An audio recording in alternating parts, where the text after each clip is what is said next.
네, 여러분 안녕하십니까?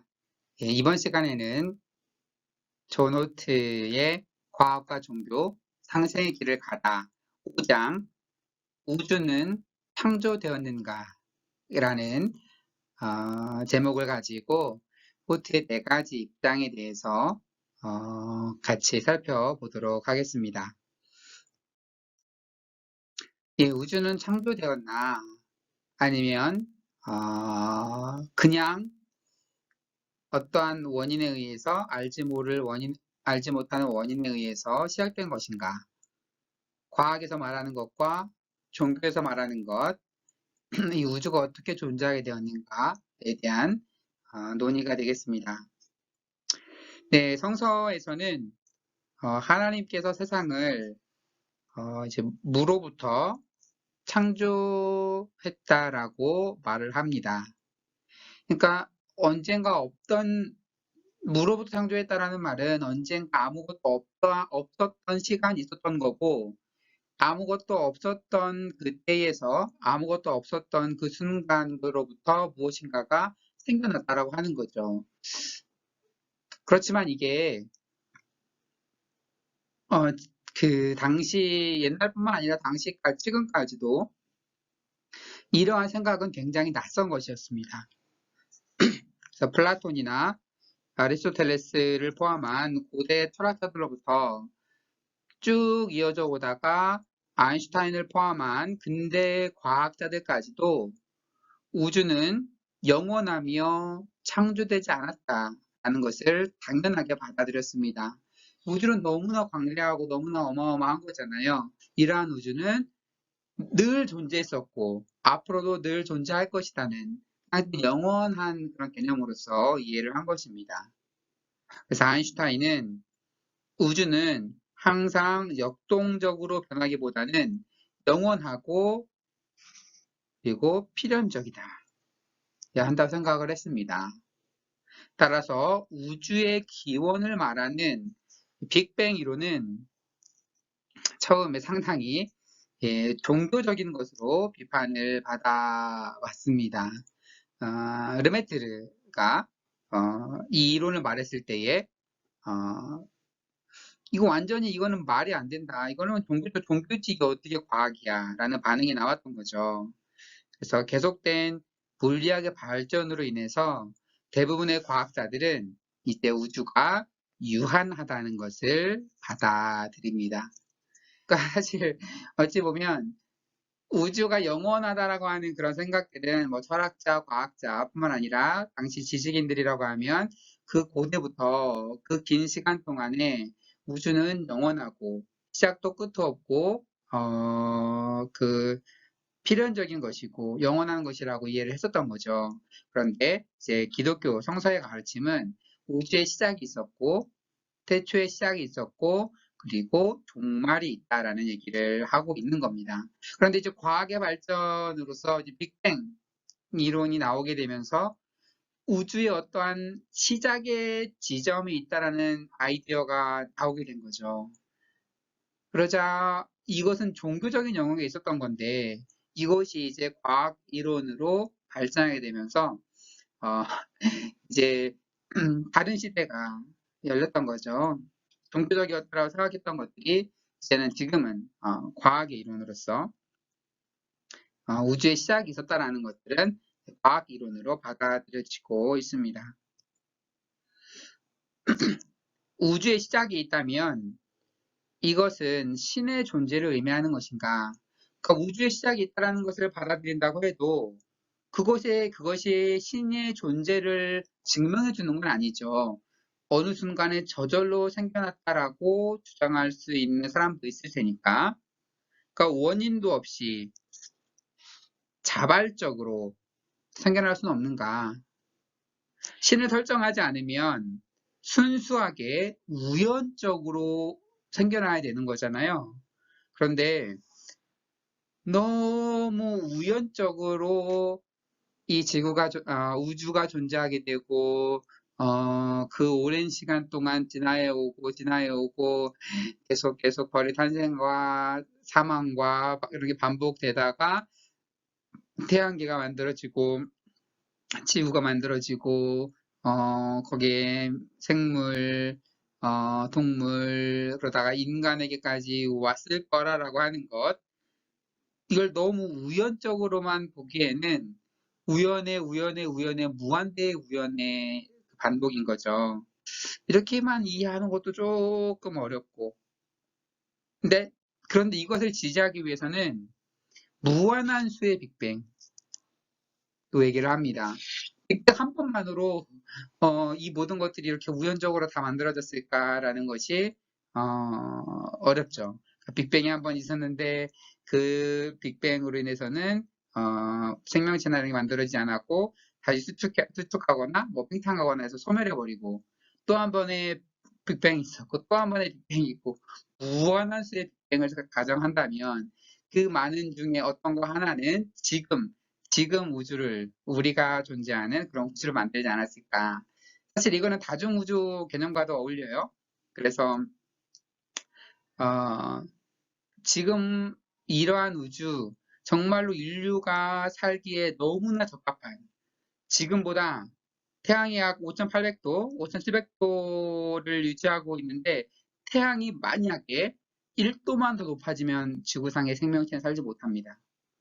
그런데 태양이 어떻게 그렇게 그 온도를 유지하고 있을까요? 그 내부에서는 어마어마한 수소폭탄, 일조에 몇 조 개 이상의 수소폭탄들이 폭발하면서도 표면 온도는 정확하게 유지되고 태양과 지구가 이제 1억 5천만 킬로미터라고 하는 그 거리가 딱 유지되고 조금만 가까워도 생명이 못 살고 모든 이러한 그 질서 정연한 생명체가 태어나기 딱 맞는 이러한 조건이 생겨난 이러한 조건이 형성된 그 지구를 설명하기 위해서 쉬운 방법은 그거죠. 다중우주.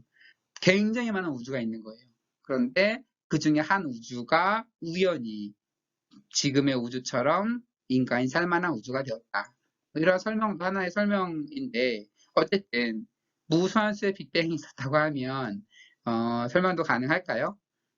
어쨌든 이 부분에서는 문제 제기만 합니다. 그리고 나서 네 가지의 그 입장에 대해서 갈등, 분리, 접촉, 지지의 입장에서 각각 어떻게 사람들이 주장할 법한지 한번 그 얘기를 풀어보도록 하겠습니다.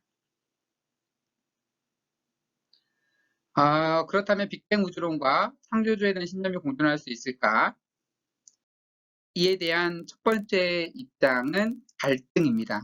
갈등은 말했듯이 이제 과학주의자 입장에서 어, 갈등을 설명을 하겠죠.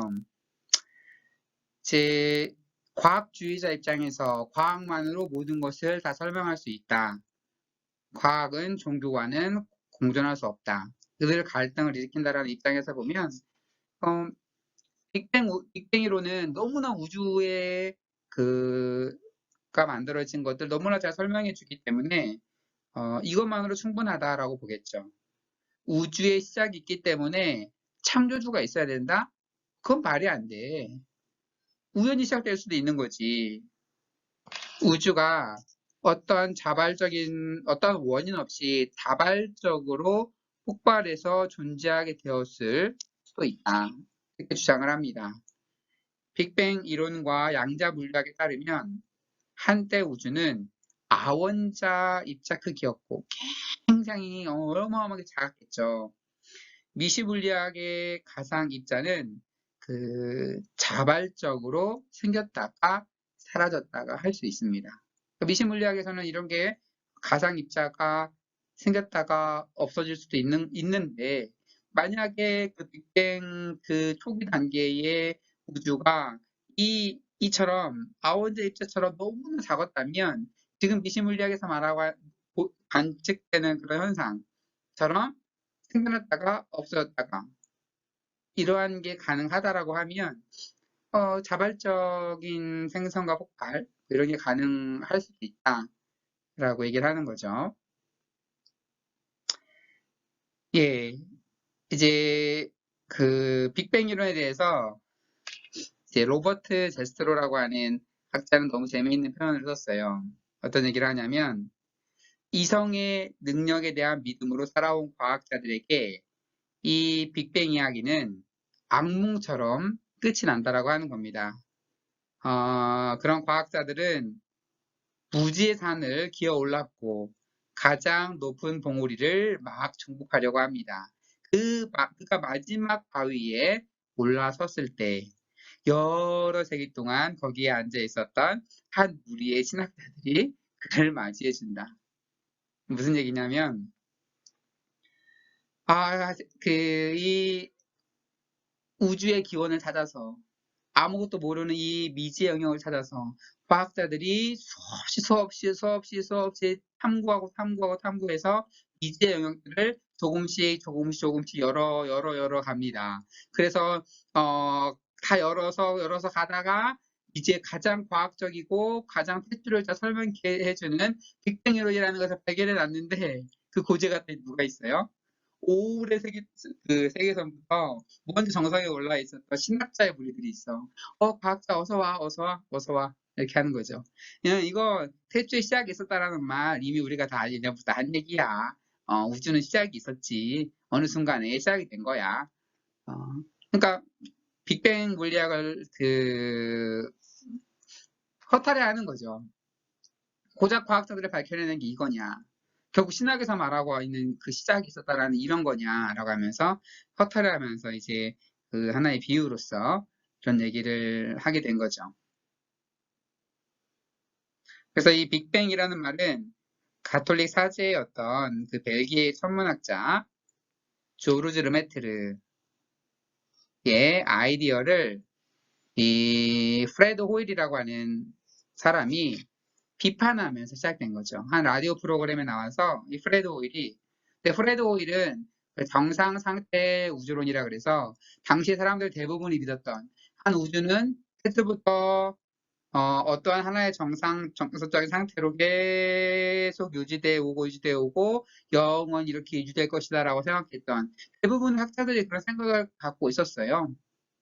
그것의 대표자였던 거죠. 거의 대표적이었던 사람인데 르메트르가 빅뱅을 얘기를 하니까 그 이건 말도 안 된다 라고 하면서 그럼 네가 말하는 초기의 폭발 거대한 폭발 그 빅뱅 해가지고 생겨났다는 거냐 하면서 그 이론을 조롱한 거죠. 빅뱅.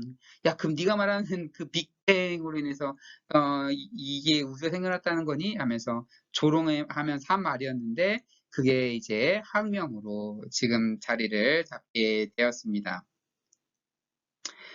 그래서 당장은 빅뱅 물리학이 과학과 종교의 마찰을 약화시키는 것처럼 보일지라도 과학은 계속해서 바뀌게 될 것이다.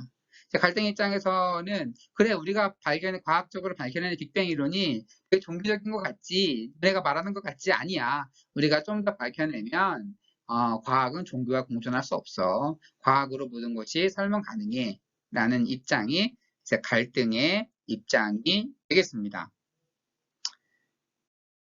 그럼 이제 분리의 입장. 분리의 입장은 과학과 종교 영역을 따로 나눠서 보는 거죠. 나눠서 서로 마찰하지 않고 다른 영역이다 라고 주장을 하는 입장입니다. 빅뱅 물리학이 신학에 어떠한 무기도 제공하지 않는다는 과학적 회의론 아니면 과학주의자들, 과학적 유물론자들 그것도 다 이게 같은 말이에요. 거의. 그것도 동의한다. 근데 너무 빅뱅 이론이 완전 그 종교적인 것이라고 해서 막 그걸 들여와가지고 이것이 마치 성경을 지지해 주는 것처럼 하는 거 우리도 싫어. 분리 입장은 나눠서 보는 거니까. 그래, 빅뱅 물리학은 성경에 대해서 어떠한 지지도, 어떠한 반론도 하지 않아. 다른 영역이니까. 그래서 그거를 마치 성경을 지지하는 듯하게 갖고 오는 거 우리도 원치 않아. 그래서 우주론의 발견을 신학적으로 읽어내려는 유혹들이 들죠. 정말 저 이론이 성경을 지지하는 것 같네? 그런 유혹이 들지만 건전한 신학이라면 이러한 유혹을 뿌리쳐서 온전히 신학은 신학의 영역에서 다뤄야지, 종교적인 영역에서 다뤄야지, 그거를 마치 이제 과학 이론하고 짬뽕시키려고 하면 안 된다. 분리 입장에서 이렇게 얘기를 하는 거죠. 우리는 창조신학이 과학적 우주론과 명쾌하게 구분되어 충돌하지 못하게 하는 데에 관심이 있다. 과학 이론을 가지고 성서를 해석하려면 한 것도 안 되고, 마찬가지로 성서에 대한 종교적인 내용들을 과학 이론으로 부정하려는 것도 안 되고, 서로 다른 영역이니까 빅뱅 이론이 뭐 만들던 뭐 다른 이론이 나오던 더 어떠한 이론이 나오던 우리는 거기에 관심하지 않겠다. 종교적인 영역은 다른 영역이지 라고 보는 입장입니다.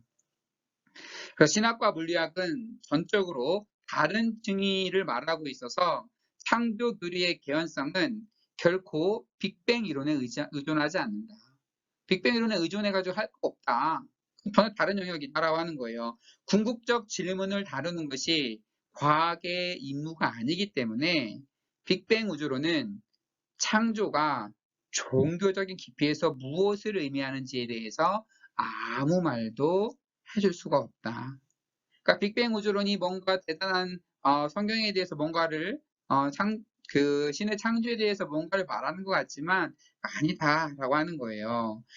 빅뱅 우주론은 그 창조가 종교의 깊이에서 무엇을 의미하는지 더 심오한 천지 창조, 하나님의 세상을 창조한 이 창조가 무엇을 의미하는지에 대해서 어떻게 빅뱅 이론이 거기서 의미를 발견할 수 있겠어요? 빅뱅 이론은 과학 이론인데 과학 이론은 거기에서 어떤 의미 부여나 이런 걸 할 수가 있는 게 아니잖아요. 반대로 창세기는 우주의 시작에 대해서 과학에게 어떠한 정보를 줄 수도 없다. 창세기를 가지고 봐봐, 너네 과학 연구하지? 과학자들 연구하는 게 답이 창세기에 있어. 이런 식으로 하지 말라는 거죠. 창세기 내용이 과학자에게 어떤 이론도 제공할 수가 없는 거고, 반대로 이 과학에서 밝혀낸 이 빅뱅 이론이 그것이 성경에 대해서 어떠한 뭐 정당화나 보증이 되는 것도 아니다. 서로 다른 영역이다라고 얘기를 하는 거죠. 그러니까 창조의 연대기적 시작에 관한 것이 아니라 신에 대한 세계의 존재론적 그 의존성에 관한 것이다. 창조라고 하는 것이 어떠한 그 연대기적으로 무엇이 일어났고 언제 무엇이 일어났고 무엇이 일어났고 이거를 말하려고 그 성경의 창조에 대한 그런 이야기가 나온 것이 아니라 이 신에 대한 이 그 세상이 얼마나 신에게 의존되어 있는지를 말하는 것이 바로 창세기 그 1장이라고 하는 겁니다. 그 무로부터의 창조 교리도 마찬가지예요. 무로부터 창조되었다라고 하는 것. 이게 사실 기독교 교리를 정착된 지는 조금 그 이후의 일인데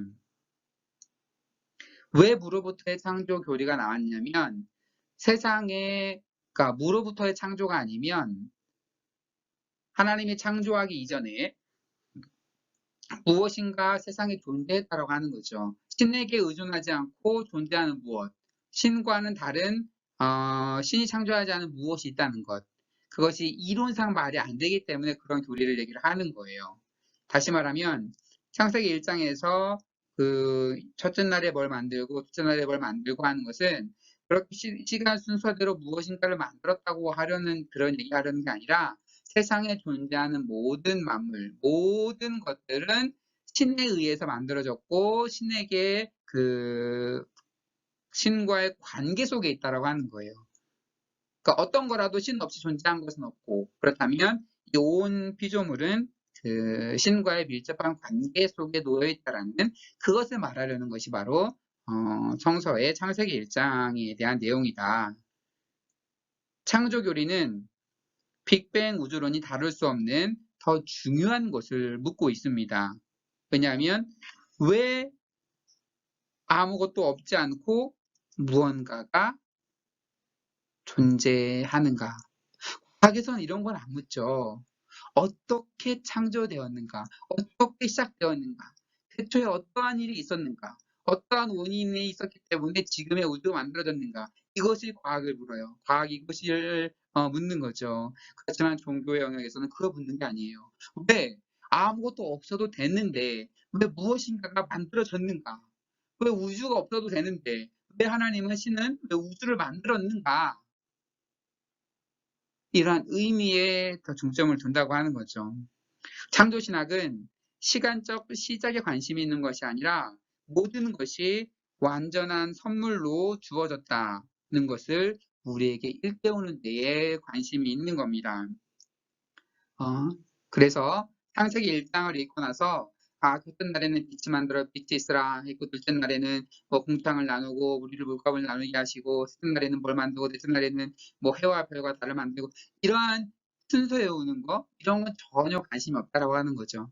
그러한 시간의 순서를 말하려고 하는 것이 아니라 해와 달과 별과 세상에 존재하는 모든 것들, 이런 것들이 하나님이 만드셨고, 이것을 왜 만들었어요? 마지막 여섯째 날에 인간을 창조하고 인간을 위해서 이런 것들을 선물로 주셨다라고 하는 그 놀라운 사실을 증언하고 있는 것이 창세기 1장의 내용이다라고 하는 겁니다. 과학이 우리에게 우주의 시작에 대해 알아야 할 모든 것을 가르쳤다 할지라도 우리는 여전히 우주의 존재를 둘러싸고 있는 신비에 대한 해답을 얻지 못할 겁니다. 그죠? 지금 빅뱅 이론이 폭발하고 나서 이제 한 만분의 1초 지난 이후부터 쭉 해서 지금 뭐 우주 배경 복사, 그리고 38만 년 이후부터 어떤 일이 있었고 이런 것들이 쭉쭉 해가지고 많은 연구가 진행이 되어 왔어요. 그런데 그 태초에 그 폭발하는 그 순간, 왜 폭발했는지, 어떠한 원인으로 폭발했는지 이런 것에 대해서는 아직도 미스테리입니다. 아직도 물리학에서 밝혀내지 못한 부분이에요. 그런데 언젠가 그것을 밝혀낸다고 하더라도 그렇게 폭발함으로써 만들어지는 이 우주의 신비에 대해서 그런 거를 과학 이론이 설명해 줄 수 있는 부분은 아닌 거죠. 이거는 과학의 영역이 아니기 때문입니다.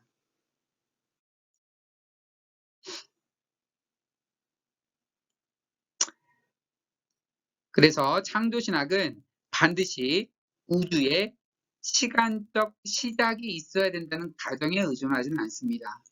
태초의 창조를 말하고 있지만 그 시간적 시작이 있지 않다고 하더라도 그 피조물과의 관계를 논할 수는 있는 거죠. 자, 토마스 아퀴나스는 이렇게 얘기를 한 거죠. 꼭 우주의 시간적 시작을 강조해야 되는 건 아니다. 영원한 우주도 우리가 신이라고 부르는 영원한 사랑의 표현일 수가 있다. 우주가 영원하다 하더라도 그것도 신의 사랑의 표현일 수 있다. 케이스 워드는 우리가 시작되었느냐 그렇지 않느냐는 무로부터의 창조 기류와 완전히 무관하다라고 얘기를 합니다. 무로부터의 창조 교리는 단지 우주가 만들어진 것이 신에 의해서이며 우주는 신과는 다르며 존재하기 위해서 전적으로 신에게 의존한다 라는 그 얘기를 한다라고 합니다. 그래서 기독교 신학에서는 그 무로부터의 창조를 얘기를 하죠. 아무것도 없었던 무의 그 상태에서부터 무엇인가가 만들어졌다라고 얘기할 때 그 무로부터 창조의 의미는 그 세상에 존재하는 모든 것들이 전적으로 신과는 다르며 신에게 의존해 있다라는 그런 의미로서 그 무로부터의 창조 이야기를 하고 있다라고 하는 겁니다. 물리학자인 프랭크 티플러는 죽음 이후의 영원한 생존에 대해서 종교의 약속은 신학보다 물리학에 의해서 훨씬 강력하게 지지될 수 있다고 주장을 합니다. 하지만 물리학자의 이론으로부터 직접 종교의 신을 해석하려는 것은 결국 과학과 종교 사이 협력보다는 오히려 갈등을 이끌어낼 것이다. 이제 과학이 점점 발달하면서 죽음 이후에 인간이 어떻게 될까? 이건 물리학으로 설명할 수 있다라고 이제 티플러 같은 경우는 얘기를 합니다. 그래서 뭐 이제 컴퓨터 뭐 에뮬레이션이라는 얘기도 하고 우리가 죽으면 컴퓨터 안에 그 칩 안에 그 정보가 다 저장되어 있는 것처럼 인간은 죽더라도 인간에 대한 정보가 하나의 컴퓨터 에뮬레이션처럼 어딘가에 저장이 되어 있다가 어느 곳에서 또 하나의 형체를 가지고 영원히 살아갈 수 있지 않을까. 뭐 이런 죽음 이후의 얘기도 이제 과학인지 뭐 소설인지 알지는 잘 못하겠지만 그런 얘기를 하기도 하는데, 근데 이러한 식으로 과학과 종교를 연합하려고 하는 시도, 이거는 과학은 아니죠. 엄밀히 말해서 이런 것들은 오히려 갈등만 나게 한다. 그래서 이렇게 하지 말자는 거죠. 이렇게 하지 말고 과학과 종교 영역들을 완전히 분리해서 생각을 하자라는 입장, 두 번째 분리 입장이었습니다. 네, 세 번째 접촉 입장에서 살펴봅니다. 분리접근법은 과학과 종교의 혼합의 대안을 제공하지만 그러니까 혼합하지 말자 그러면서 이렇게 따로따로 이해하자라고 하나의 대안을 제공하지만 생산적인 대화의 가능성 완전히 봉쇄해버리는 거죠. 서로 다른 영역이다라고 분리해버리면 그다음부터 끝. 그래. 서로 노타치. 서로 뭐, 그, 방해하지 말자. 이렇게 되는 거잖아요. 그러니까 생산적인 대화를 할 수는 없겠죠. 우주론은 보통 신학적인 함축을 지니고 있으며, 우리는 적어도 빅뱅 우주론과 창조 신학 사이에 접촉점을 찾아야 된다. 접촉에서는 그런 게 관심이 있는 거죠. 그래서 놀라운 과학적 이론이 나왔다고 하면 그 과학적 이론이 신학에 함축하는 바가 분명히 있다라고 하는 겁니다. 불을 짬뽕하려는 게 아니고 그러한 신학적인 함의들을 찾아서 신학을 더욱 풍성하게 하려는 그런 시도인 거죠. 빅뱅 이론이 신학에 미친 영향 중 하나는 신학에서 우주가 다시 한번 진지하게 고려되게 만든다고 하는 겁니다. 그러니까 우주가 진지하게 고려되게 만드는 것입니다. 신학은 인간 존재 문제, 지나치게 몰두해서 우리가 커다란 우주의 한 부분이라는 사실을 방치해 왔습니다. 철학도 마찬가지죠. 인간의 실존에 대한 문제, 인간 존재에 대한 문제, 의식에 대한 문제 이런 거에만 온통 관심을 쏟아왔잖아요. 그 철학과 신학과. 그렇지만 이러한 빅뱅 이론의 등장으로 단지 이 지구가 전부가 아니고 이 태양계가 전부가 아니고 어마어마한 138억 년이라고 하는 이러한 어마어마한 시간 속에서의 그 우리의 우주는 그러니까 우리의 지구, 인간이라는 존재는 너무나 보잘것없는 한 부분이라는 것을 알게 되면서 우리의 관심을 인간 실존, 인간에 대한 문제, 존재에 대한 문제에서 우주 영역으로 우리의 관심을 확대한다라고 하는 겁니다. 우주가 유한하다면, 그러니까 유한하다는 말은 언젠가 시작점이 있다는 거죠. 계속 태초부터 영혼까지 늘 존재하는 것은 무한하다고 얘기할 텐데, 유한하다고 하면 그것은 우발적이고 그것이 왜 존재하게 되었는지를 설명하기 위해 세계를 뛰어넘을 필요가 있을지도 모른다는 생각이 가능함을 보여줍니다. 그러니까 빅뱅 이론으로 인해서 우주는 영원한 게 아니었어. 어느 순간에 뭔가 시작점이 있었어. 시작점이 있었다는 말은 유한하다는 말은 동시에 우발적이라는 말이에요. 그러니까 우발적이라의 반대말은 필연적인 거죠. 필연적인 것은 당연히 있어야 되는 거고 늘 그래야 되는 거예요. 근데 우주는 시작점이 있다라는 말은 우주가 없었던 때가 있었다라는 얘기잖아요. 그러면 이것은 우발적인 거예요. 안 생겨도 되는데 생겨난 거잖아요. 그러니까 어느 순간에 어떠한 계기로 인해서든 없어도 되는 뭔가가 생겨난 것, 우발적인 것. 그렇다면 그것이 왜 존재하게 되었는지 설명하기 위해서 그 세계를 뛰어넘을 필요가 있다라는 생각. 그렇다면 이 우주가 도대체 왜 존재하게 되었을까라는 것을 신학이 더욱더 그것을 숙고하게 만드는 거죠. 그래서 창조신학은 왜 우주는 그것이 존재할 필요성이 없는데도 존재하는가? 라는 질문에 대한 가장 직접적이고 복잡하지 않은 대답을 유실론이 제공한다라고 주장을 합니다. 그래서 그 전에 빅뱅 이론 이전에는 왜 우주가 존재하게 되었나 이런 그러한 것에 대한 신학적 고민들을 그렇게 크게 하지 않았다라고 하는 겁니다. 그런데 이제 빅뱅 우주론이 하나의 과학 이론을 자리 잡고 나서 보니까 이 광대한 우주, 이 어마어마한 시간이 걸린 이 우주가 왜 존재하게 되었는지에 대한 신학적인 물음들을 신학으로 하여금 하게 만든다라고 하는 거죠. 빅뱅 우주론이 이전의 신학이 그렇게 선명하게 인식할 수 없었을 정도로 우리에게 여전히 만들어지고 있는 세계를 보여줍니다. 진화생물학과 빅뱅 우주론은 오늘날의 신학으로 하여금 창조가 결코 완성품이 아니라는 것을 이전보다 더욱 깊게 알게 해 주었습니다. 그러니까 무슨 얘기냐고 하면 그냥 그 빅뱅 이론이 없었을 당시에는 태초에 하나님이 우주를 창조하고 끝났나? 우주에 개입을 하지 않나? 이렇게 생각할 수 있었을 거 아니에요. 그냥 성경에 보면 완성체로 뭔가를 딱딱딱 만들고 끝나는 거니까.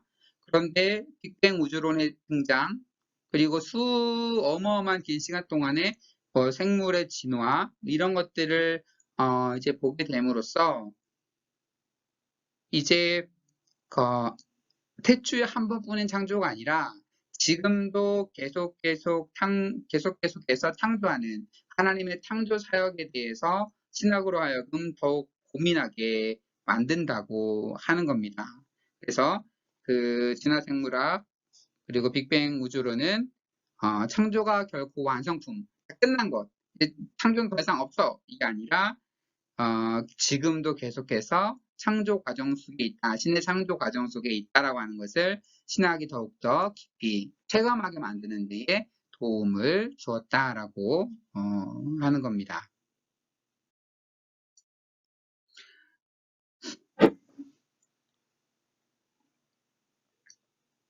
그러니까 우주의 시작이 있다면 영원한 회귀의 가능성은 없습니다.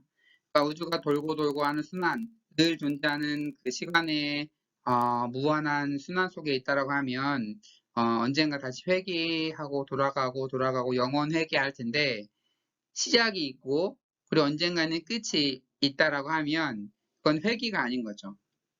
계속 나아가는 거죠. 자연은 미결정의 미래에 계속해서 놀라운 발전에 열려 있습니다. 빅뱅 우주론에 따르면 모든 사건은 반복되지 않으며 반복될 수 없기에 우리의 신앙이 새 창조를 기대할 가능성은 항상 있게 됩니다. 새 창조에 대한 우리의 소망은 분명 고대 철학자나 니체의 영원한 우주론과는 보다는 빅뱅 우주론에 더 잘 맞는다고 하는 거죠. 이제 기독교 신자들은 그 마지막 순간에 새로운 창조라는 얘기를 하죠. 이제 이전에 그 천지는 없어지게 되고 새로운 천지. 그래서 이제 신천지. 이 신천지는 이산의 그 신천지 용어를 같이 쓰지만 그런 의미는 아니고 새로운 하늘과 새로운 땅이 열리는 그러한 때가 올 것이고 새로운 창조가 이어지는 그 새로운 창조를 꿈꾸는 거죠, 미래에. 그런데 그 이전에 있었던 고대 철학자들이 말하는 우주관념이나 아니면 니체는 영원 회귀를 말하죠.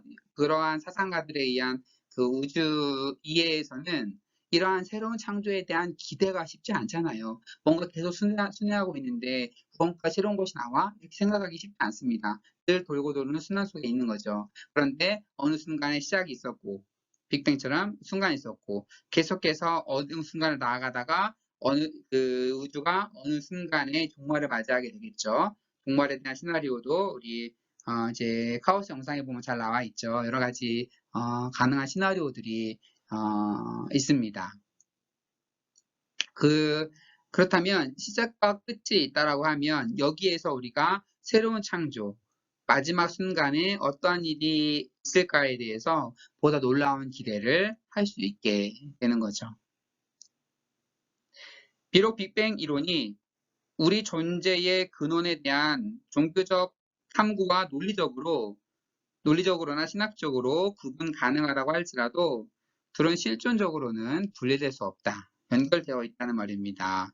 그것들은 생각의 순서로는 갈라지지만 구체적으로는 뿌리를 찾으려는 인간의 공통 관심사에서 기원합니다. 네, 그래서 빅뱅, 우주의 시작에 대한 빅뱅의 탐구, 그리고 우리의 존재의 근원이 무엇일까에 대한 종교적인 탐구, 이런 것이 그 뿌리에서는 공통의 관심사를 공유하고 있기 때문에 충분히 영향을 주고 받을 수 있다라고 하는 겁니다. 이제 그 마지막 네 번째 입장인 지지의 부분을 살펴봅니다. 이것은 이러한 종교적인 가치들이 과학 이론을 어떻게 서포트할 수 있는지를 말하고 있는 부분이죠. 세계가 창조되었다라고 하는 신학적 개념. 창조되었다라는 말은 다시 말해서 필연적이지도 않고 영원하지도 않다라는 거예요. 필연적인 거니까 늘 있어야 되는 거잖아요. 그런데 어느 순간 창조되었다라는 것은 그것은 우발적이라고 하는 거예요. 필연성이 아니라 우발적인 거죠. 그리고 무한한 게 아니라 유한한 거예요. 이러한 신학적인 이해는 그 경험과학의 성장을 가져온다라고 하는 겁니다.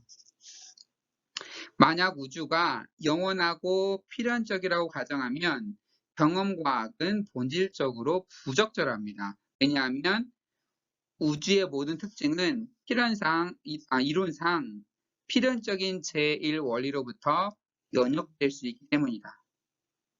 는 겁니다. 그러니까 우주가 만약에 그 영원하고 필연적인 거였어요. 그렇다면 이것의 원인을 거슬러 가면 하나의 궁극적인 원인에서부터 이렇게 쭉 계속 이어져 왔겠죠. 그렇다면 뭔가 경험을 통해서 무엇인가를 발견한다고 하는 것은 그 별로 무의미한 거죠. 하나의 제일 원인에서부터 연역에 나가는 거기 때문에 그 과학 관찰에서 이론을 세우고 이런 것은 본질적으로 불가능하다라는 겁니다. 우리는 필연성의 기초 위에서 우주의 모든 측면들을 논리적으로 연역해서 추론할 수가 있게 되죠. 필연적인 거니까. 필연적인 것은 말 그대로 논리상으로 이게 여기에 펜이 있는 게 필연적이라고 하면 이 필연적인 것을 만들었던 그 제일 원리가 있을 거예요. 그러니까 이 필연적인 것, 만약에 여기에 이 펜이 있어야 되는 게 필연적이라고 하면 제가 필연적으로 이 펜을 들었어야 되는 거고 제가 필연적으로 제 연구실에 이 시간에 왔어야 되는 거고 그리고 우리 부모님이 필연적으로 언제 만나서 나를 낳아야 되는 거고 계속 거슬러 올라가면 하나의 뭔가 쭉 이어져 오는 거죠. 이거는 이제 더 이상 과학의 영역이 아닌 거예요. 제일 원인에서부터 논리적으로 이어져 가는 거죠. 필연적이라고 하는 것은. 만약에 뭔가 우발적으로 없던 일이 생겨났어요. 그럼 거기에 대해서 이게 왜 생겨났는지 탐구하고 연구함으로써 뭔가 과학 이론들이 만들어져 갈 수 있는데 그냥 당연하게 그게 일어났어야 되는 일이었어요. 필연적으로. 그렇다면 여기서 어떤 과학 이론을 어떻게 세울 수 있겠어요? 이건 당연히 일어났어야 하는 건데 그 원인을 불러가면 하나의 원인에서부터 쭉 이어져 온 거죠. 그래서 이렇게 받아들일 경우에 관찰이라는 자체가 공허해지는 거죠. 모든 것은 제1 원인으로부터 전역적으로 이러한 일이 있으니까 다음에 이런 일이 일어날 거야. 필연적으로. 그 다음에 이런 일이 있으니까 필연적으로 이게 일어날 거야. 이렇게 일어날 거야. 모든 것은 이렇게 딱 결정되어 가는 거야. 이렇게 인식을 할 수밖에 없잖아요. 우리는 이성을 통해서 알게 된 것을 단지 기대하거나 확인하는 것 외에 경험적 방법이 필요하지 않을 겁니다.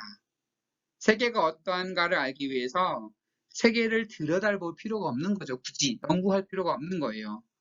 제일 원인에서부터 연역되어 나가는 거기 때문에 필연적이라고 하는 것은 결국 과학은 쓸모 없어질 것이다.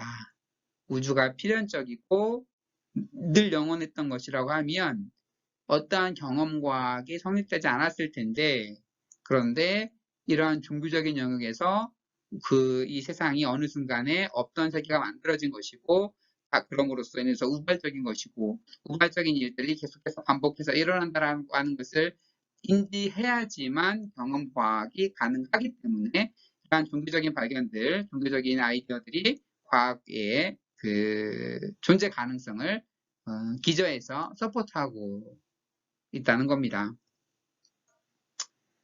그러나 창조 신학은 존재하는 우주가 필연적이지 않다는 것, 그것을 함축합니다. 우주는 존재할 이유가 없었습니다. 정확하게 현재의 모습으로 드러날 필요도 없었습니다. 우주의 실제성과 본성은 창조주의 그 자유로운 결정에 기원하기 때문에 우리는 순수한 영역으로부터 그것을 알 수가 없습니다. 그러므로 창조신앙은 그 무엇인가 발견의 세계로 우리를 이끌게 됩니다. 하나의 원인으로부터 연역에서 우리의 지구가 되었다라고 하면 이런 경험 과학 자체가 불가능하지만 창조주가 본인의 어떠한 의도를 가지고 세상을 창조했다라고 하면 우리가 그 의도를 온전히 논리상 파악할 수 없는 한 우리는 무엇인가 연구를 하게 되고 무엇인가 하나씩 발견해서 알아가게 되는 거죠. 그래서 그 경험 과학이 가능해진다라고 하는 겁니다. 그래서 과학의 경험주의적 훈련이 명시적으로 승인되는 것은 특히 창조신학이 빚어낸 지적, 문화적 배경 속에서 가능하다라고 하는 겁니다. 네, 그래서 우리 간단하게 정리를 해보면 우주가 창조되었는가라는 질문에 대해서 이 갈등 입장에서는 빅뱅이라고 해서 너무 성경적이라 생각하지 마라. 이제 그 빅뱅이 아무런 창조주를 끌어들이지 않고도 충분히 설명할 수 있는, 뭔가 우연에 의해서 이 모든 것이 생겨나고 만들어지고 할 가능성이 충분히 있다. 과학적으로만 설명이 가능하다라고 보는 게 이제 갈등의 입장인 거고, 분리의 입장은 빅뱅 우주론과 성경은 완전히 다른 영역이다. 이 빅뱅 우주론을 갖다가 성경을 해석하려는 것도 거부해야 되고, 성경의 근거로서 이 어떤 과학적 이론을, 과학 영향을 주려는 이런 시도도 잘라야 되고, 둘은 정말로 다른 영역이다 라고 하는 거고, 접촉 영역에 들어오면 그 빅뱅 우주론적인 이 사고 개념들이 신학을 더욱더 새롭게 볼 수 있도록 자극해 준다라고 하는 겁니다. 그래서 그 하나님에 대한 개념들, 그전에는 우리가 인간에 초점을 맞추면서 인간의 존재에 대한 것, 그리고 그런 것에 너무 관심을 주었지만 이제는 더 큰 우주의 영역에, 빅뱅 이론의 발전을 해서 우주의 영역에 더욱더 관심을 가질 수 있는 길을 열어주는 그런 가능성도 열어주었고, 신학에 대해서 더욱 풍성한 해석을 가져다 주었다라고 보고 있습니다. 마지막 지지의 영역에서는 이 경험과학이라고 하는 것들, 이런 것이 사실은 이 종교적인 영역, 또 우주는 시작도 끝도 없고 영원하다라고 하는 그런 관점에서는 도저히 생각할 수 없었던 어느 순간에 그 우발적으로 생겨난 이러한 것들을 인정을 해야지만 논리적으로 과학 이론이라는 걸 성립 가능하기 때문에 이 과학 이론의 기저에는 이러한 우발적이고 영원하지 않은 우주를 말하는 그러한 신학적 그 논리가 바탕이 되어야지만 가능하다. 그러니까 신학도 과학 이론의 기저에서 한 역할을 감당할 수 있다라고 주장을 하는 겁니다. 네, 이렇게 네 가지의 입장에서 얘기를 해보았습니다. 여러분 어디에 설득이 더 되셨나는 모르겠어요. 다양하게 얘기를 할 수 있고 호트의 말이 무조건 다 옳은 것도 아니고 여러분의 생각들을 여기에 더욱 덧붙여가면서 발전해가면 좋겠습니다. 네, 프로노트 5장에 대한 강의를 마치도록 하겠습니다. 예, 감사드립니다. 다음 영상을 통해서 뵙도록 하겠습니다.